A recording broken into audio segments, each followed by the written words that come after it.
कि 2022 5 साल के बाद हमारे देश की आजादी के 75 साल होंगे। आजादी के 75 साल कैसे हो? भगत सिंह, सुखदेव, राजगुरु, जिन महापुरुषों ने अपनी जिंदगी लगा दी। महात्मा गांधी, सरदार पटेल आजादी के लिए जूझते रहे। लक्षावधि लोग, एक दो नहीं, मैं नाम सबका नहीं बोल पाता, लक्षावधि लोग, लाखों लोग दशकों तक लड़ते रहे, जेलों में जिंदगी गुजारते रहे, फांसी के तख्त पर चढ़ते रहे, काला पानी की सजा भुगतते रहे, तब जाकर के आजादी मिली है। वो आजादी के जब 75 साल हो, क्या आजादी के 75 साल होने के बाद भी हिंदुस्तान के हर गरीब को उसका अपना घर होना चाहिए कि नहीं होना चाहिए? गरीब को भी छत मिलनी चाहिए कि नहीं मिलनी चाहिए? घर भी ऐसा हो जिसमें शौचालय भी हो, घर ऐसा हो जिसमें बिजली भी आती हो, घर ऐसा हो जहां नलके में पानी भी आता हो, घर ऐसा हो जहां गैस का चूल्हा भी हो, घर ऐसा हो जहां बच्चों को पढ़ने के लिए बैठने की जगह भी हो। ऐसा घर मिलना चाहिए कि नहीं मिलना चाहिए? मिलना चाहिए नहीं मिलना चाहिए? भाइयों बहनों, आज तक किसी सरकार ने हिम्मत नहीं की। हमारी सरकार ने हिम्मत की है कि हम 2022 में हिंदुस्तान के हर परिवार को रहने के लिए उसका घर देना चाहते हैं।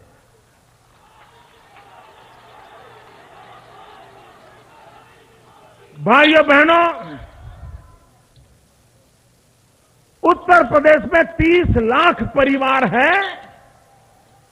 एक परिवार के 5 लोग हम गिने तो 1.5 करोड़ से ज्यादा लोग हैं जिनको अपना घर नहीं है, रहने के लिए उनके पास छत नहीं है।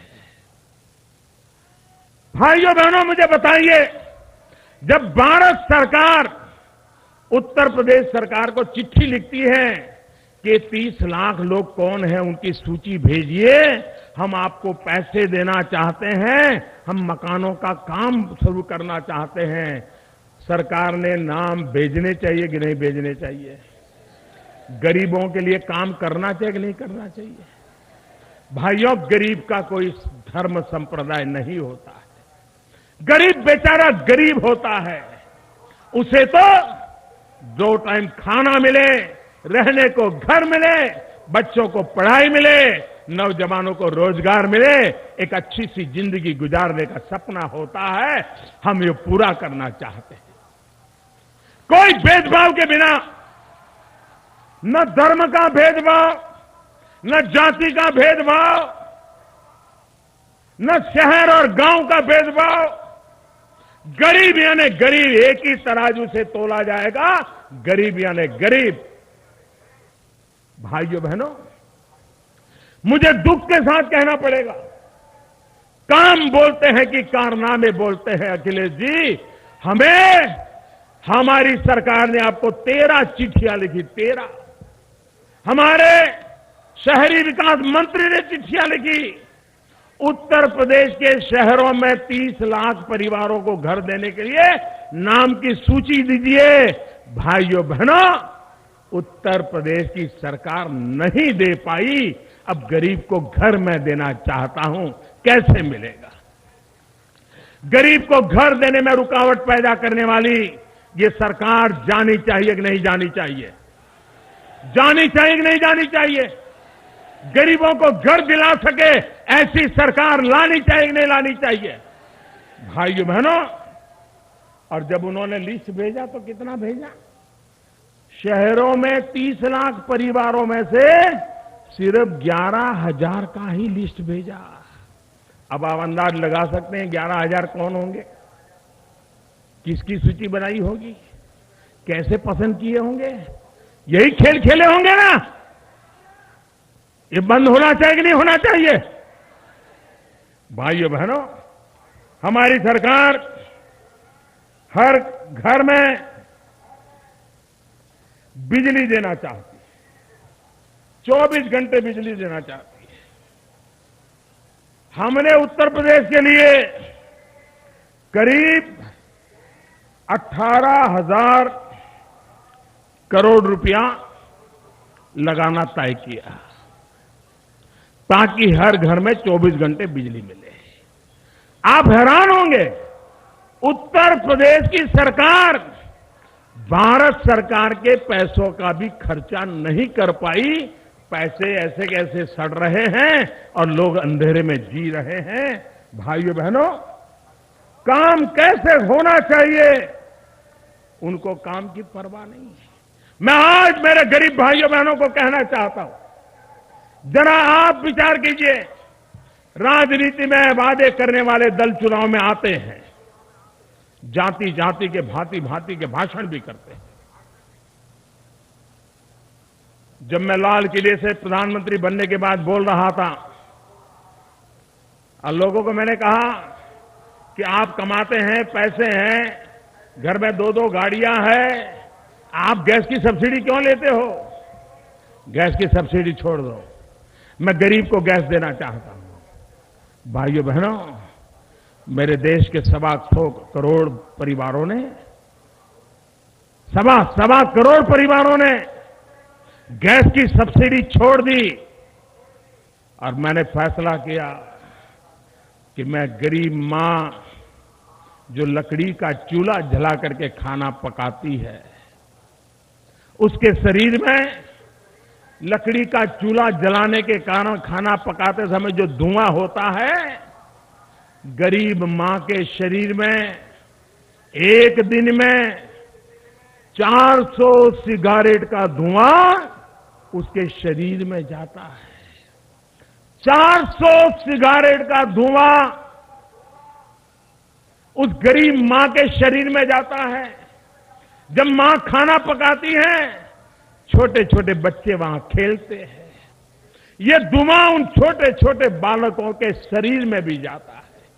आप मुझे बताइए, जिस मां के शरीर में 400 सिगारेट का धुआं जाता हो, जिस बच्चे के शरीर में इतना धुआं जाता हो, उनकी तबीयत कैसी अच्छी रहेगी?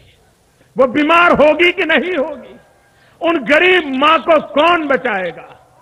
भाइयों बहनों, आज दिल्ली में प्रधानमंत्री के पद पर एक गरीब मां का बेटा बैठा है। वो गरीब मां के दुख को भली भांति समझता है, वो गरीब मां की पीड़ा समझता है। और हमने तय किया कि मैं गरीब माताओं को ये लकड़ी के चूल्हे से आने वाले धुएं से मैं बचाना चाहता हूं। सरकारी खजाना खाली हो जाए तो हो जाए, लेकिन मैं मेरी गरीब माताओं को, गरीब बच्चों को बचाना चाहता हूं। भाइयों बहनों, हमने सपना संजोया, संकल्प किया, धन आवंटन किया। 3 साल में 5 करोड़ हिंदुस्तान के गरीब परिवारों के घर में गैस का सिलेंडर पहुंच जाएगा, मुफ्त में गैस का कनेक्शन लगा दिया जाएगा और गैस के चूल्हे से गरीब भी खाना पकाएगा। भाइयों बहनों, जैसे हिंदुस्तान के अमीर के घर में भी जो चूल्हा जैसे जलता है, वैसा ही चूल्हा मेरे गरीब घर में भी जलेगा। ये मैंने काम शुरू किया और अभी तो 1 साल नहीं हुआ है योजना को लागू किए, 10-11 महीने हुए हैं, लेकिन करीब करीब 1.25 करोड़ परिवारों में गैस का सिलेंडर पहुंच गया, गैस का कनेक्शन दे दिया गया। भैया, इन माताओं को हमने बचा लिया, बाकी परिवारों को आगे बचा लेंगे। हमारे महाराजगंज में अब तक 90,000 महिलाओं को गैस का सिलेंडर दे दिया गया है, गैस का कनेक्शन दे दिया। 90,000। 70 साल तक जो काम सरकार नहीं कर पाई, वो हमने 11 महीने में करके दिखाया भाई। कुशीनगर अब तक 2.25 लाख महिलाओं को गैस कनेक्शन मिल चुका है। गोरखपुर में 1.25 लाख महिलाओं को मिला है। देवरिया में करीब 1 लाख लोगों को, सिद्धार्थनगर में 82,000 महिलाओं के घर में गैस का कनेक्शन पहुंच चुका है। काम कैसे होता है? जिस उस घर में जाओगे, गैस के चूल्हे पर चाय बना करके मां गरीब पिलाएगी, तब पता चलेगा काम का टेस्ट क्या होता है।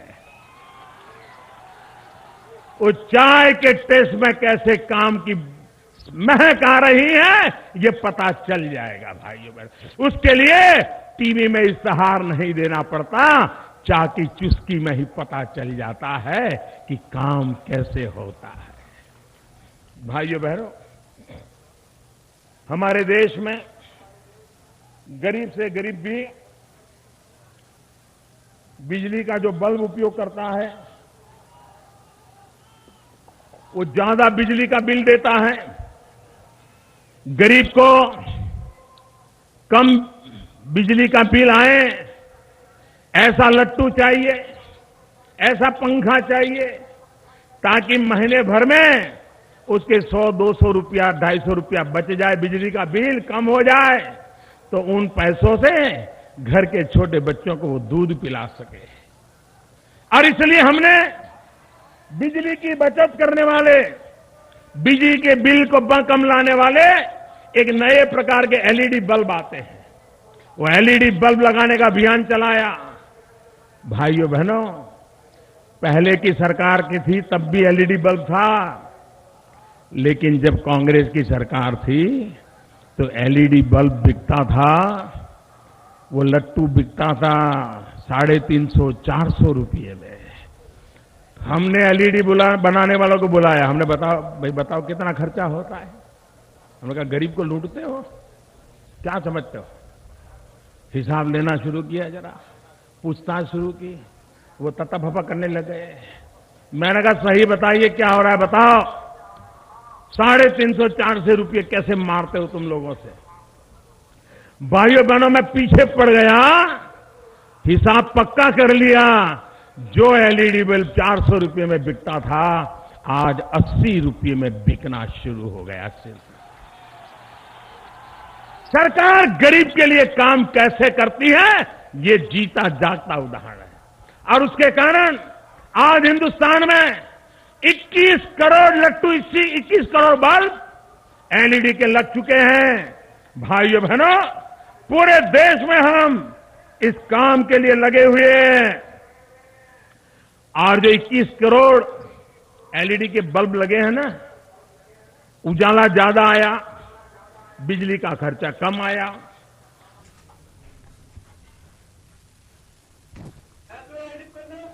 तो आप सुन रहे थे प्रधानमंत्री नरेंद्र मोदी को यूपी के महाराजगंज से, जहां उन्होंने साफ तौर पे एक बार फिर से कहा कि यूपी में काम नहीं कारनामे बोलते हैं।